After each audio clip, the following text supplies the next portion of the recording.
Google fire পাওয়ার বা GFP 2024 report অনুযায়ী সামরিক সক্ষমতায় 145টি দেশের মধ্যে 37তম অবস্থানে রয়েছে বাংলাদেশ। চলুন দেখে নিই সামরিক শক্তির দিক দিয়ে কতটা এগিয়ে আছে এই বাংলাদেশ। যারা এই চ্যানেলে নতুন, অনুরোধ করব চ্যানেলটি একটি লাইক ও সাবস্ক্রাইব করে বেল আইকনটি প্রেস করে রাখতে। এই রকমই আরও ইন্টারেস্টিং তথ্য আপনাদের সামনে তুলে ধরব এবং সেটা খুব সহজেই যাতে আপনারা পেয়ে যান।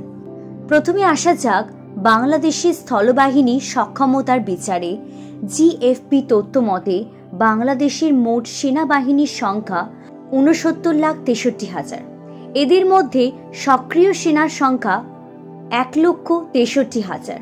বাংলাদেশের রিজার্ভে কোনো সেনা সদস্য নেই। আধা সামরিক বাহিনীতে আছে 68 লাখ।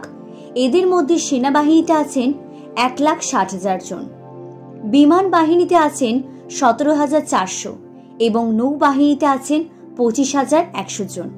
বাংলাদেশের স্থলবাহিনীর হাতে রয়েছে 320 ট্যাঙ্ক। এগুলোর মধ্যে প্রস্তুত অবস্থায় আছে 224টি।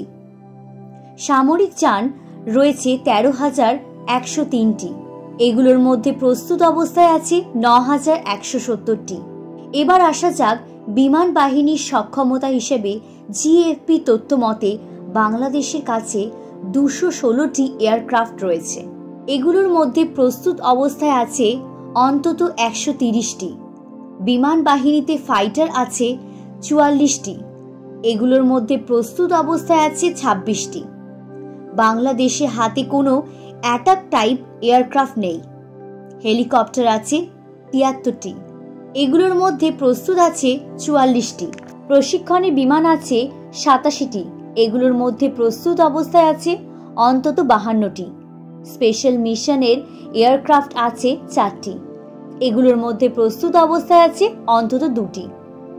এবার আসা যাক নৌবাহিনীর সক্ষমতা হিসাবে। জিএফপি তথ্য অনুসারে বাংলাদেশে হাতে কোনো এয়ারক্রাফট ক্যারিয়ার বা হেলিকপ্টার ক্যারিয়ার বা ডেস্ট্রয়ার নেই। পেট্রোল ভেসেল আছে 55টি এবং সাবমেরিনস আছে মোট 2টি।